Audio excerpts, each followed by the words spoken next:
welcome to SVG-TV News for Monday, April 12th, 2021. I am Rochelle Batiste with the details. One of the most dangerous eruptions of the Lalofi Volcano began around 4 a.m. this morning. This is according to lead monitoring scientist Professor Richard Robertson, who on NBC Radio this morning said following the eruption of the volcano on Friday, April 9th, patterns have changed with 4 to 5 hours between explosions. During which you've had vigorous activity, often an explosion or some venting, and then there's a quiet period, and then you have them again. And they had an interval of about 1.5 to 2 hours, 3 hours, and they lasted for about 20 to 40 minutes. Over the last, since about late yesterday evening, the pattern changed slightly where you're still having that episodic behavior, but the duration of the episodes and the space between them changed, so that the episodes got to be about 20 minutes, so they're probably a little bit shorter, but the gap between them increased to between 2, I think it's now between 2 to about 3 hours, and now it's actually currently about 4 to 5 hours, the gap between them. Dr. Robinson said that pyroclastic flow or pyroclastic density current was observed coming from Lalofi Volcano this morning. He said that these flows were seen going down multiple valleys around the volcano, noting that the pattern of eruption began on Sunday around 6 p.m. Dr. Robinson said this morning was the largest flow thus far. It punched a lot of things up in the air. And from what we can see, because it's in the night now, so we could look at the observatory and we could see what's happening. It wasn't perfect conditions. But in the night, when these things happen, when material goes up in the air, even though in the day it looks like white powder or so, in the night it's what we call incandescent. It glows. So we can see where things are going from the glow. And in this case, we saw pyroclastic flows, pyroclastic density currents, going down quite a few valleys around the volcano. From this end, we could see things like it went into, it's not perfectly clear because it's in the night and we could only detect them from the glow. We could see glow going down Larakai. We could see glow going down areas like Wallabu, the upper parts of Rabaka. We could see indication that there might have been stuff going down valleys a little bit north of that.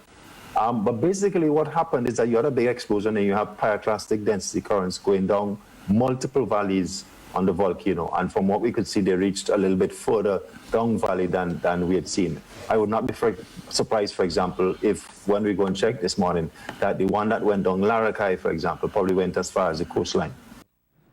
The lead monitoring scientist said that the pyroclastic flow is the most dangerous eruption that can happen from volcanoes like Lalofi.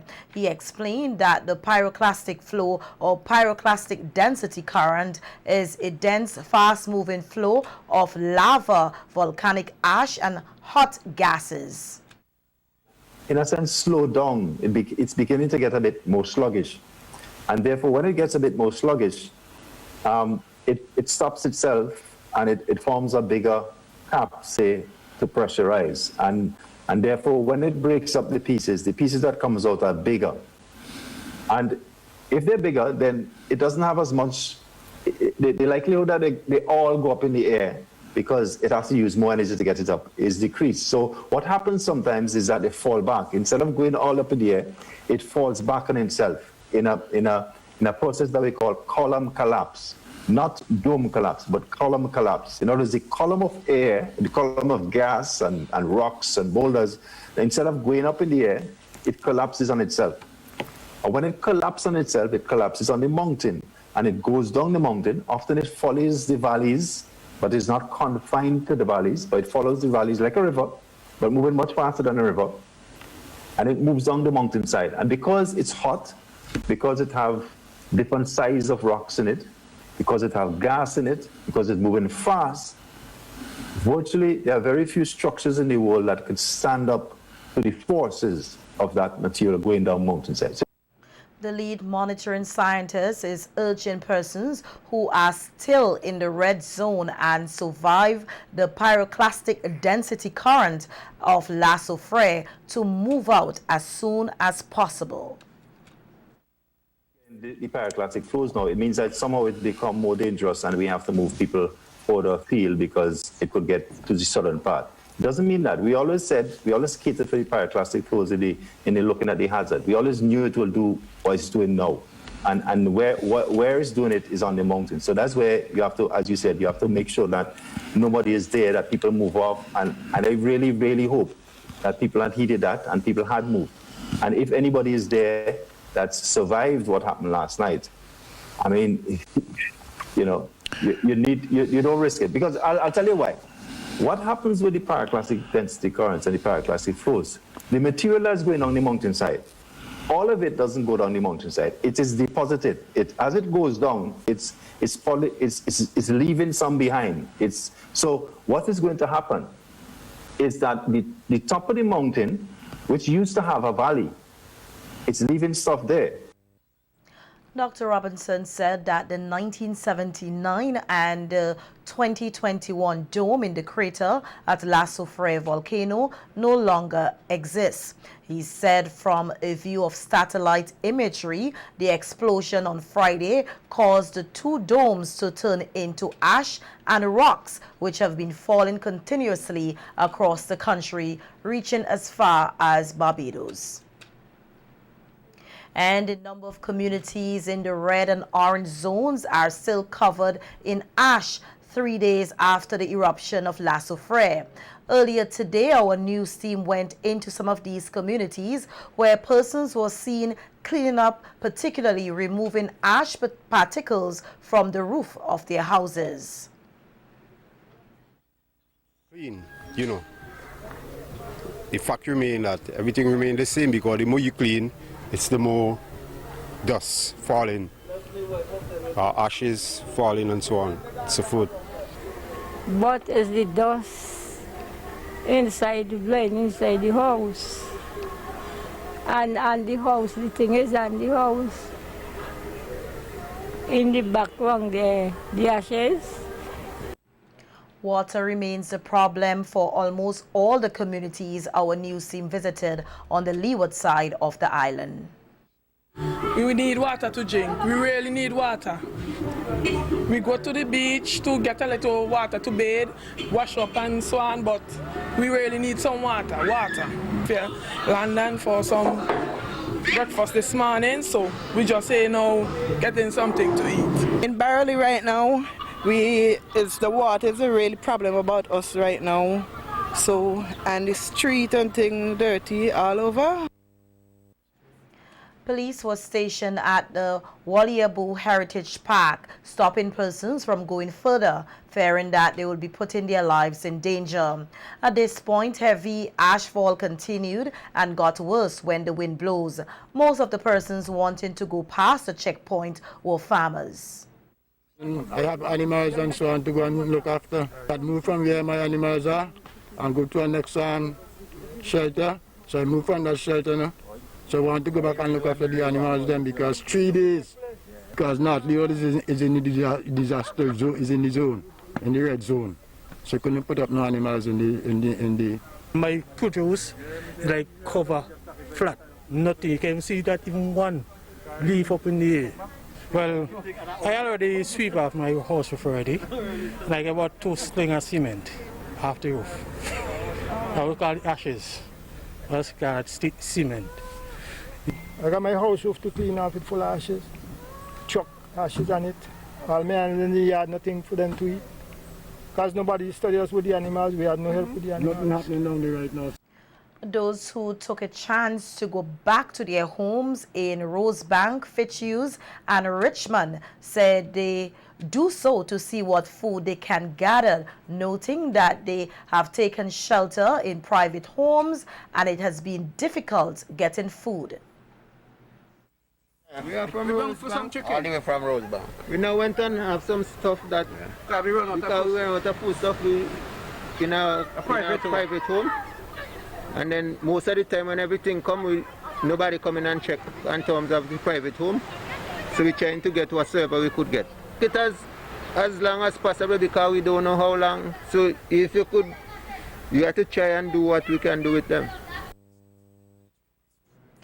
The men share what it was like being back at their homes in the danger zone. We have electricity and the water like it coming and going. Yeah, so because when I went down there the water was on, but before I leave it turned off. My house fell apart. My house broken down right away down and I can't get inside into it. Because when it goes down, we block the door and block the window, so I could have still outside and look in. And I didn't have a hammer that I could have get inside. So everything gone, cover up and bare the bed and everything. Could have been better, but you see, rain over wet we, so I got to say praise God still, because what is, if I gotta go back home now, I gotta stay on the street because I haven't got nowhere to live. In Kingston today, it was not business as usual. However, some businesses, mainly supermarkets, were open. Long lines were observed at MoneyGram and Western Union.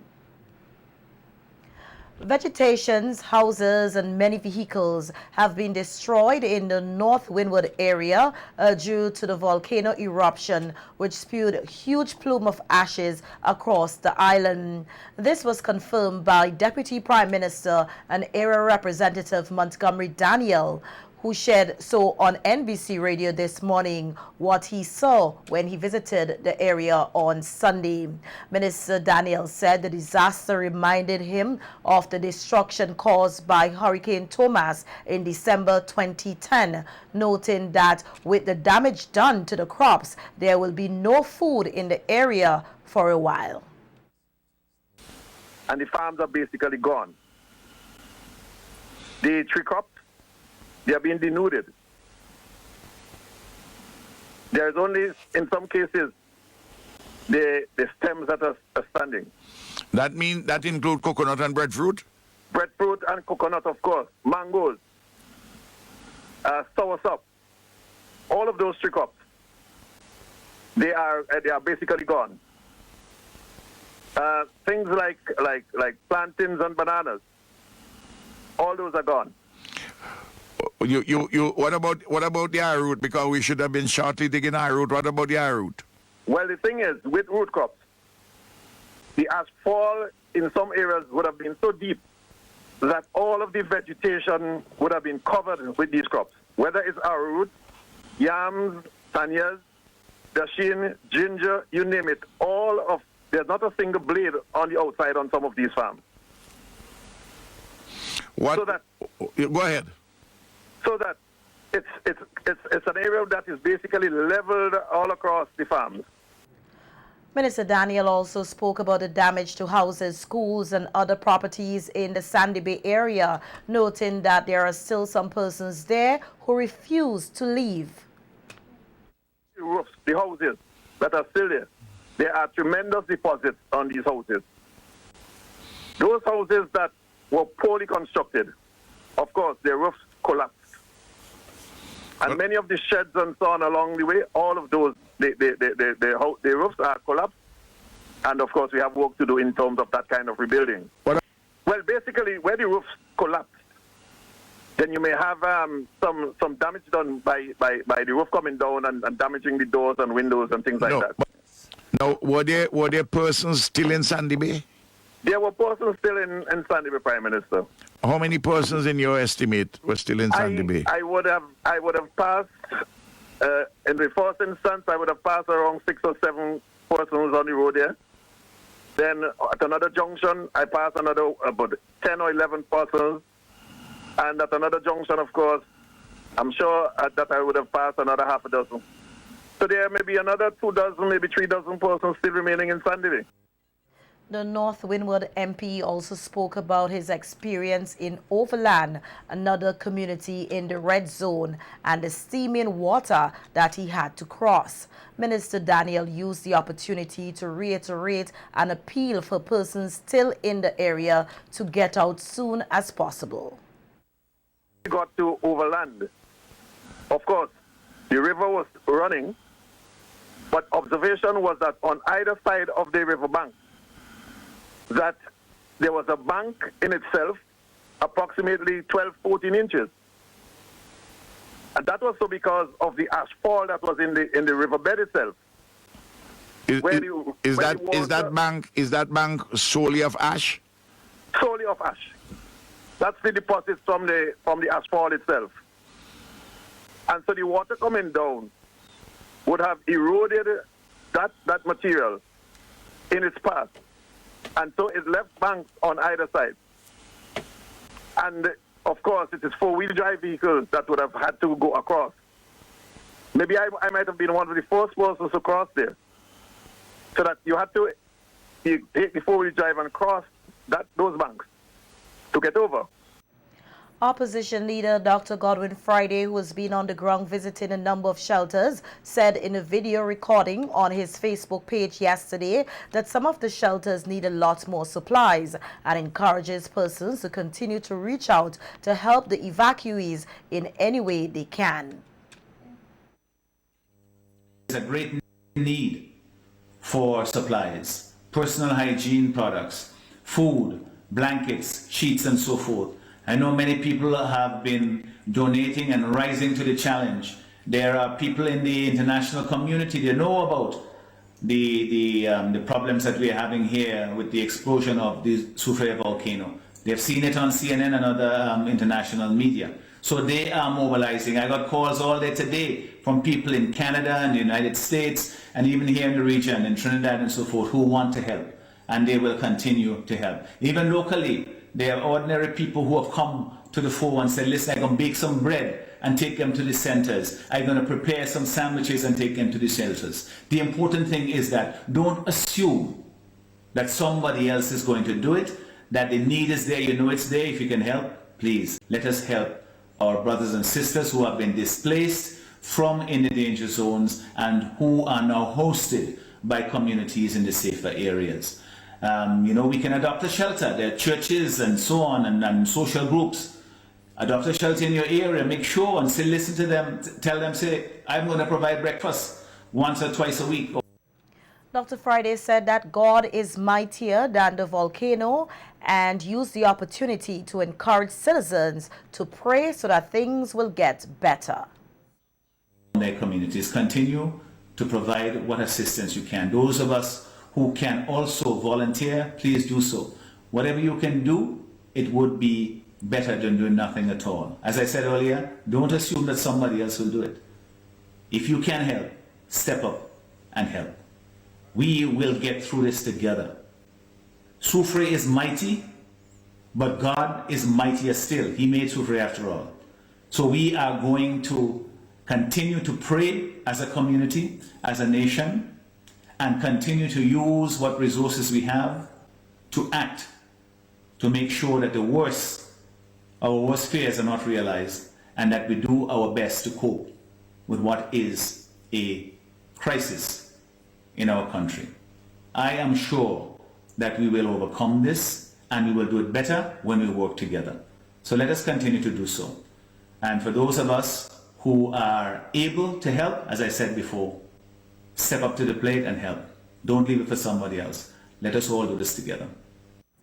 And Commissioner of Police Colin John says his officers are actively securing the communities in the red zone. In a telephone interview with SVG-TV News today, Commissioner John says police are conducting screenings at checkpoints in the red zone on the Windward and Leeward side of the islands before allowing persons into these zones. Well, we have had some reports of that. We are doing our best to ensure that this does not reoccur.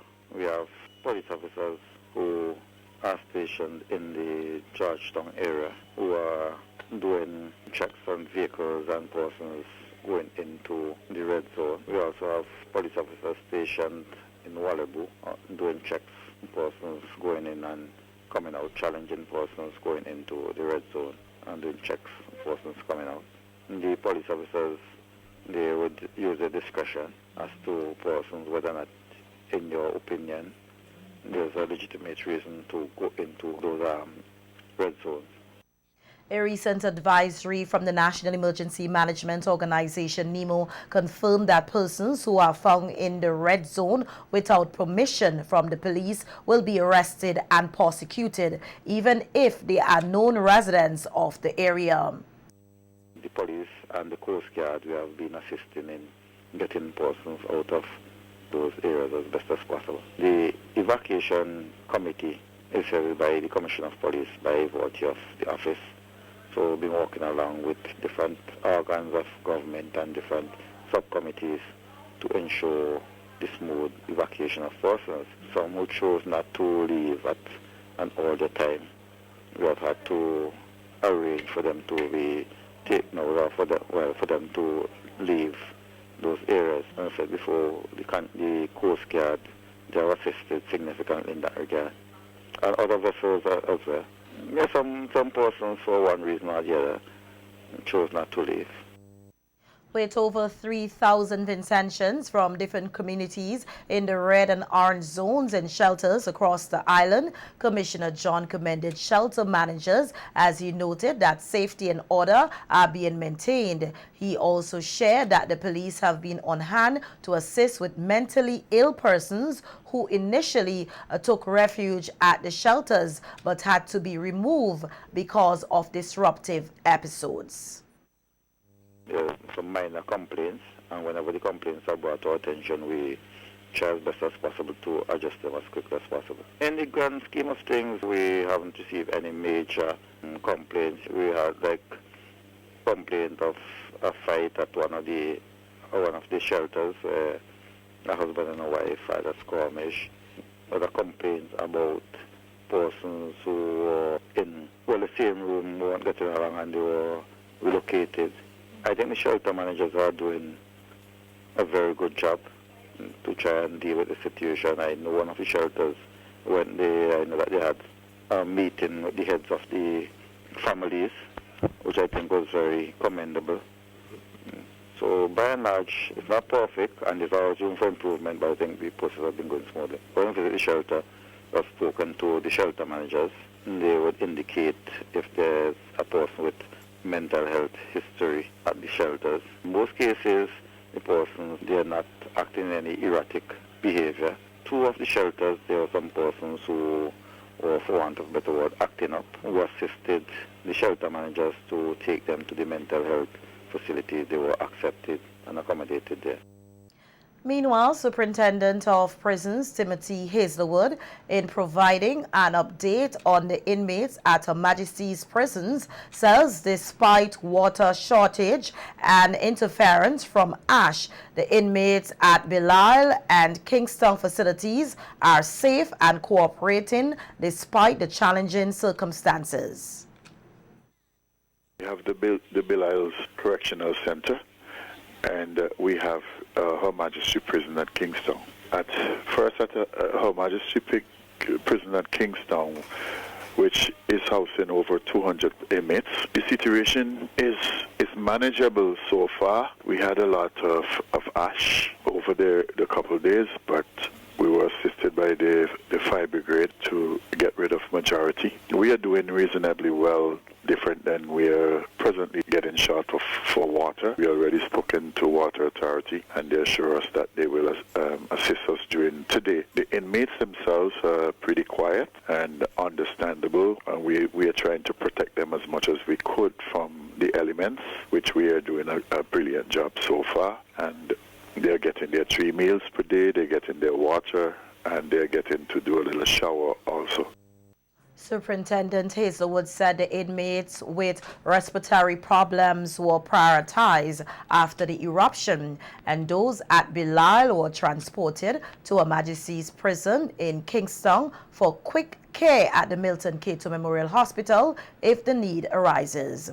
Despite a reduction in the turnout of prison officers due to the eruption, the superintendent of prisons says inmates are being properly policed. He added that the transportation issues which are currently interfering with prison officers' ability to show up for work will be rectified in short order.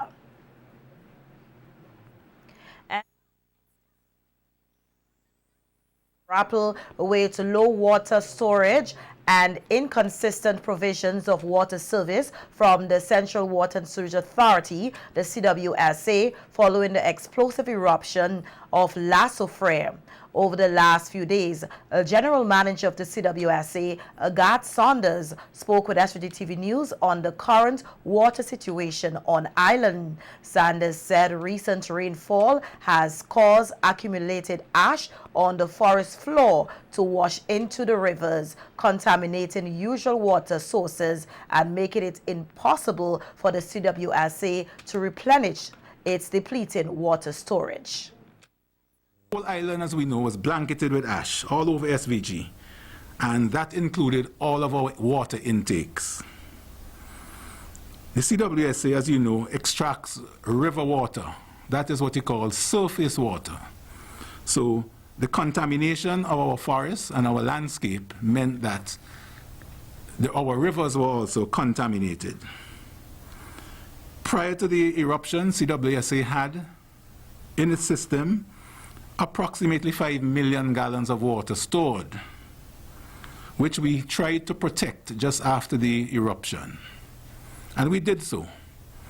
We wanted to protect it so that we can have an adequate supply of good quality water after the eruption subsided, and also to ensure that post-eruption we can have the assurance of water quality by way of testing the waters at all our intakes as a precautionary measure. Despite our best plans, because we planned, and I'm sure a lot of Vincentians planned for there to be an explosive eruption over maybe 1 or 2 days. This continued up to 5 days. And we were not able to see the ashfall subside, and we were not able to see the water quality in our rivers. That's what we call the raw water quality. Saunders noted that the CWSA is presently tapping into alternative water source, including rivers, springs, and groundwater spots. He added that amidst the ongoing water challenges, SVG has received pledges from several regional bodies. We have presently tapped 3 types of sources, and we have activated that plan, our emergency plan, and this includes tapping spring sources, river sources, and groundwater sources, in addition to our regular sources. We have been trucking water, and we have been engaging in other measures. And in the aftermath of the eruption over the last 5 days, we've had pledges of ship and bulk water from ships, the Logos that's presently in our harbor, the MV Logos. We've also had an offer from the government of Trinidad and Tobago and from the private sector there for a supply of bulk water. In addition to the offer from Trinidad, we've also had offers from Venezuela, from Canawan, and from Mustique for bulk water storage. There's also been a lot of pledges of bottled water, donations from local, regional, and international organizations.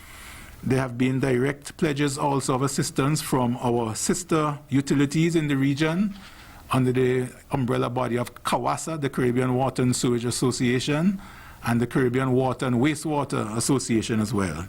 There have been individual linkages too with our neighbors in Grenada, and they are sending up bulk water as well this week, and that's Nawasa in Grenada, and we've also had links from individuals at the CDB who are interested in water supply. As CWSA strive to meet the water needs of Vincentians, Saunders highlighted the present trucking of water to the various communities, noting that while there is no schedule in place due to unforeseen requests from priority facilities, persons should be on the lookout for the truck in their areas and utilize the company's Facebook page for updates and to communicate any needs or challenges.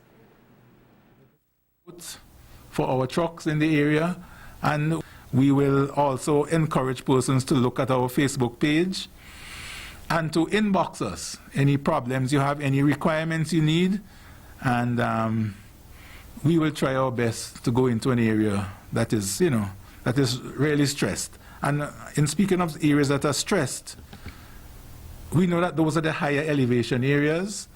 And once we restore a system, it gets back online. The last places to get water would be those at the higher elevations. So we want persons to understand that and to be patient. That the system has to be charged. It's a gravity-fed system. So we hope that they understand that over a period of time, the pressure will gradually get back to normal. But until then, we require some more forbearance, but we are seeing some light at the end of the tunnel. And we want to, to encourage persons to reach out to us.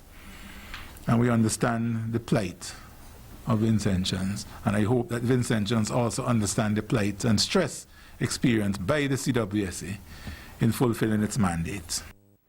Following this evening's newscast, the Central Water and Sewage Authority CEO will provide an in-depth update on the current challenges and triumphs surrounding the present water supply.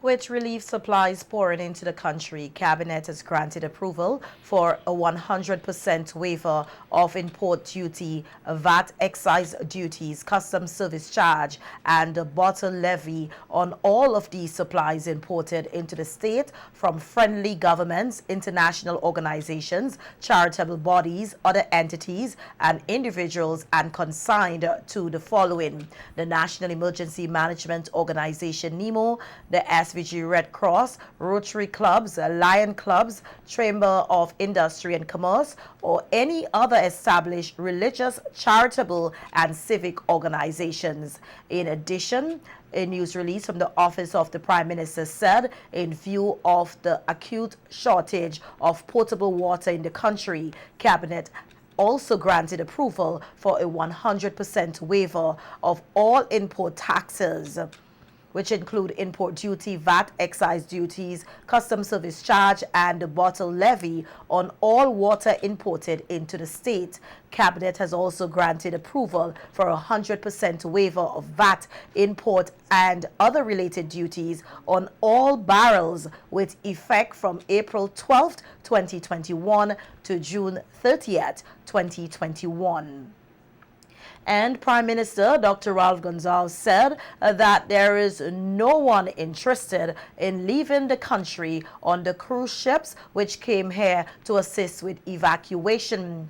On radio this morning, PM Gonsalves said that by tomorrow a decision will be made to say whether the services of the cruise ships will be needed to evacuate persons to neighboring countries. I'm saying that we need to, we have to take a decision sometime this afternoon, maybe early tomorrow, as to whether we just tell the cruise vessels, the cruise companies, thanks for their help. Because people want to stay home. People seem to want to stay home. But they had that option. But if they don't want to take up that option, fine. PM Gonsalves said other vessels will be coming into St. Vincent to assist with security and provide other assistance. Who is in the Minister of National Security in Trinidad and Tobago, and then Prime Minister Rowley of Trinidad and Tobago. They're sending up vessels tomorrow. They're sending security people tomorrow too. Though we don't have as yet a security challenge. In the sense that we are overwhelmed. We have to plan just in case we don't know, and we need particular help. We have the recruits, the 70-odd recruits whom we started with last year. They have been inducted. They're on the road doing work. The RSS is activated. I'm in touch with the commissioner every single day, several times a day. All of these things, there are multiple parts, and I just want to give an indication as to how we are coordinating, while at the same time I'm addressing my mind and very much the Ministry of Finance and Economic Planning doing this. And 140 farm workers on Friday evening were evacuated out of the country to St. Lucia using the services of one of the Royal Caribbean cruise ships. Minister of Agriculture Subota Caesar told SVG-TV News that the workers were scheduled to travel. The workers' schedule were impacted by the explosion of the volcano. 140 persons board the Serenade of the Seas Royal Caribbean Cruise Line to go to St. Lucia, and they will join other workers there, and Sunwing is going to take them from there on to Toronto.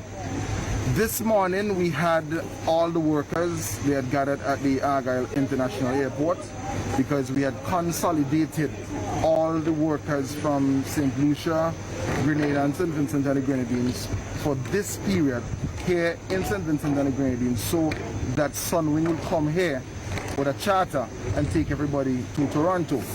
However, while they were there waiting on the flight, we had the explosive eruption, and I was advised that our airspace was closed, and because of that we now have to take everyone to St. Lucia. So I'm really grateful that Royal Caribbean Cruise Line basically has allowed us to utilize the vessel for that purpose. And CEO of the SVG Port Authority, Bishop John, outlined some of the procedures which the farm workers had to follow before boarding the ship. We are scheduled to depart within the next hour. However, there are still some housekeeping matters to be done, but we expect to depart about 9 p.m. tonight. Still in time to St. Lucia could be as low as 2.5 hours, but that will depend on the captain and so forth. Okay. What's the arrangement with the cruise line in terms of, are they going to come back here because as part of evacuation, or what's the plan with the cruise line? Yes, the arrangement is that they would go to make this voyage. They would spend some time in St. Lucia. We'll be advising them as much as possible to take as much stores, inclusive of water, in St. Lucia before the return voyage, but they are expected to return to St. Vincent to help in our evacuation process. The World Bank has dispersed US $20 million to support SVG's government's response to the crisis posed by the eruption of Lalofi Volcano. World Bank Country Director for the Caribbean, Tashin Saeed, said their hearts are with the people of St. Vincent and the Grenadines during this crisis, and they are committed to supporting the response efforts at this critical time when the country faces this new disaster while already managing the social and economic effects of the COVID-19 pandemic. The funds are expected to be dispersed from a contingent credit line from the World Bank known as the Catastrophe Deferred Drawdown Option, or CAT-DDO, approved in June 2020. The bank says the CAT-DDO instrument is designed to provide immediate liquidity to support a country's efforts to recover from disasters triggered by natural hazards or a public health emergency. In recent years, the government of SVG has been making efforts to strengthen its preparedness and capacity to respond to disaster. In other news now, we hear that St. Vincent and the Grenadines recorded 14 new positive cases of COVID-19 from 34 samples received and tested on April 11th, resulting in a positivity rate of 41.2%. The National Emergency Management Organization, NEMO, said all of these cases are contacts of known COVID-19 positive cases. No new recoveries were recorded over the reporting period. The number of total recoveries remains at 1,665. 131 cases are active and 10 persons with COVID-19 have died. 1,806 cases of COVID-19 have been reported in St. Vincent and the Grenadines since March 2020. The public is urged to continue to use masks, physically distance, and get vaccinated to reduce the spread of COVID-19 here in SVG.